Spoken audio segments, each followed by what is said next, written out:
I am a musician. I have been in the Boston, Providence area for about 15 years, originally from Japan. I've done a lot of touring with a band I'm in called Bentley. Over the last couple of years, I've been really interested in vocal improv and just kind of music making on the electronic side.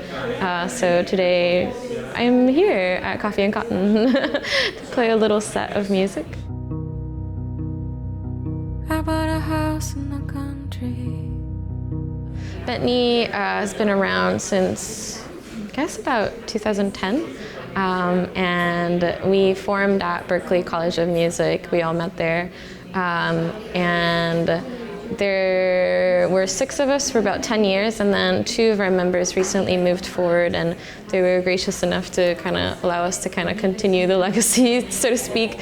So we've spent the last year or 2 rebuilding as a 4-piece. Which has been a lot of fun, also very nerve-wracking, because we've been doing the band a long time one way, so it feels like a really big shift. But yeah, we're about to go on tour with a Danish band called Vola. It's going to be September, most of September we'll be on the road, and we're in the process of writing a new album that should hopefully come out next spring, summer-ish. Yeah. Fatality. Frost wins. So that was very funny. Sometimes some opportunities land in my inbox and it makes me wonder if it's spam or not. But it's one of those things, and it just happened that Mortal Kombat is the people who work on it. A lot of them are based in Chicago, and some of the people who work on the music were Bentley fans, and so they reached out to see if I would be interested in going to Chicago to do some vocal stuff. So yeah, it was a lot of fun. It was a really fun session. The people I was working with were amazing, and I had an opportunity to work at Electric Audio, which is Steve Albini's studio, which is beautiful and super cool. So I'm not actually credited in the soundtrack, but whenever there is a fatality cue, if you listen sort of in the background, there's like a little vocal run that ended up in there. Super fun. And I think there's some of my vocals buried in some of the the fight cues and stuff. But that was a really fun project.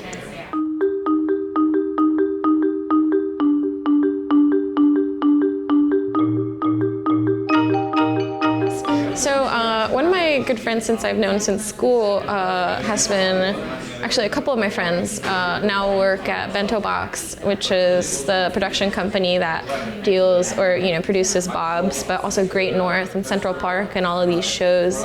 And the 2 of them have been really incredibly generous advocates of my music for a long time, and so they've been trying to pull me into some of their work. And so I was doing a lot of behind-the-scenes work for Central Park in the 3rd season. And last summer, they reached out and asked if I would be interested in doing an arrangement of Philip Glass's string quartet called Mishima. Which was originally for the movie Mishima, which is about kind of a loosely biographical film about a Japanese author, Yukio Mishima. But yeah, the creator for Bob's was really enamored by that quartet, and in preparing for their holiday episode, he really wanted to feature the piece heavily, so my role came in sort of as an arranger, of taking the clips that they had used with the draft of the episode and actually writing charts for that, finding a string quartet with help from my friend and bandmate Chris Baum, who's a violinist, and recording that version, sending it to them. And then they also wanted sort of this tender moment at the very tail end of the episode, so I did a little bit of vocal layering. And the really neat thing about it is the composer on Bob's obviously just did this amazing work kind of creating the whole arrangement, adding some of the Orff instruments and the mallets to, if you see the episode, it all makes sense. But what was really neat about it was Philip Glass watched the episode and really enjoyed it. So he ended up actually officially releasing the Bob's Burgers version of the Mishima, the arrangement that we did. So it's now on streaming services and available everywhere where you can hear the version that's in the episode, featuring my string arrangement and like all the music that we recorded together, as well as a little snippet of my voice. So yeah, that was really cool.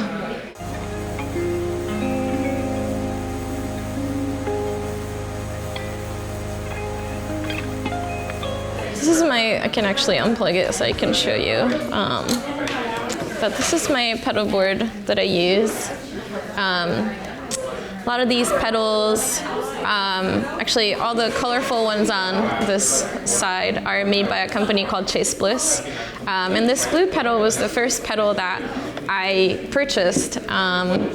It was actually my pandemic stimulus check buy, and I just was like, maybe I'll like this. I was really inspired by this creator and artist is on YouTube called Knobs, and so I spent sort of the first pandemic summer just kind of making music with this pedal and then another pedal. And it was really freeing, and at the time I was getting really interested in ambient music, and it sort of gave me an avenue to find this new way to express myself or to create a different kind of music. And so since then it's kind of grown a lot. But my live setup right now, I have a groove box, which is basically kind of like a drum machine that does a lot beyond drums. So most of my tracks or my music is coming from this box, and then I run my vocals through this pedal to sort of create just ambient moments, or it's almost like remixing myself in a way, like on the fly. And the reason I like this setup so much is because it gives me flexibility to improvise along with kind of playing more tighter, pre-orchestrated songs. So I'm a huge fan of Chase Bliss and everything that they do. And they invited me to Minneapolis really recently for their 10th anniversary party. And it was really rewarding to get to sort of share my music with them, because I can't really do my current set without their technology and sort of their artistry, and what they're building. And it was just also really nice to see that it's another sort of wonderful group of people who really care, just really sweet people. So yeah, it's the story of my pedal board.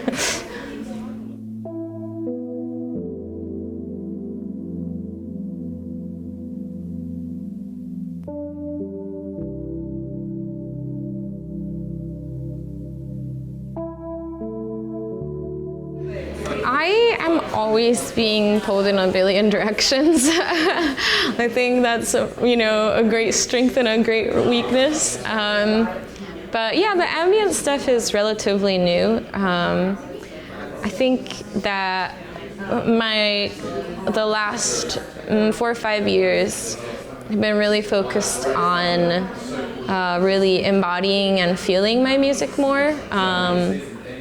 Just wanting to enjoy music and wanting to enjoy the process of making music. A lot of that has been about that, sort of questioning a lot of the reasons why I green light some ideas and red light some, and sometimes I'll feel anxious, like, oh, I've done that before, that's been done before, and I have been trying to get away from that kind of logic and just trying to go with what feels really good.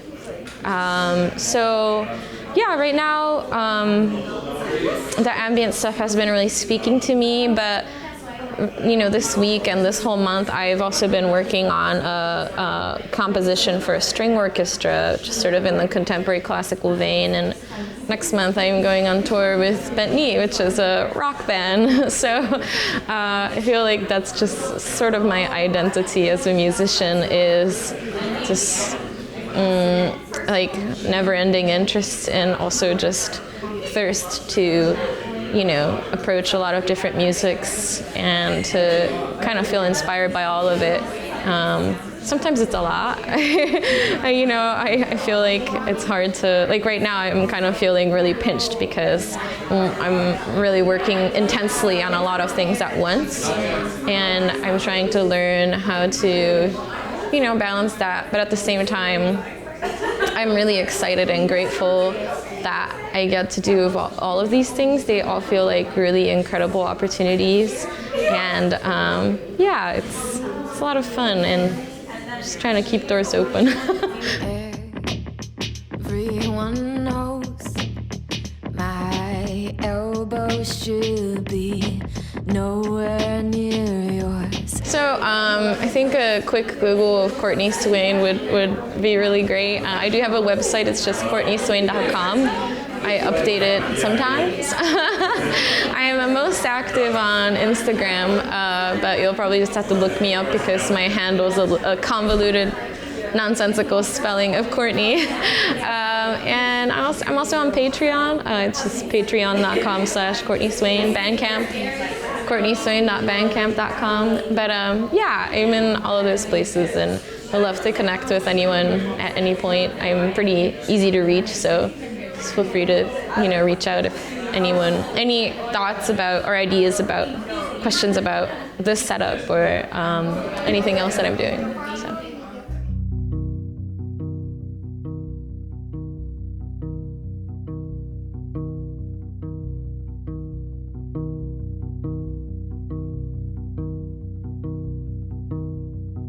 I bought a house in the country.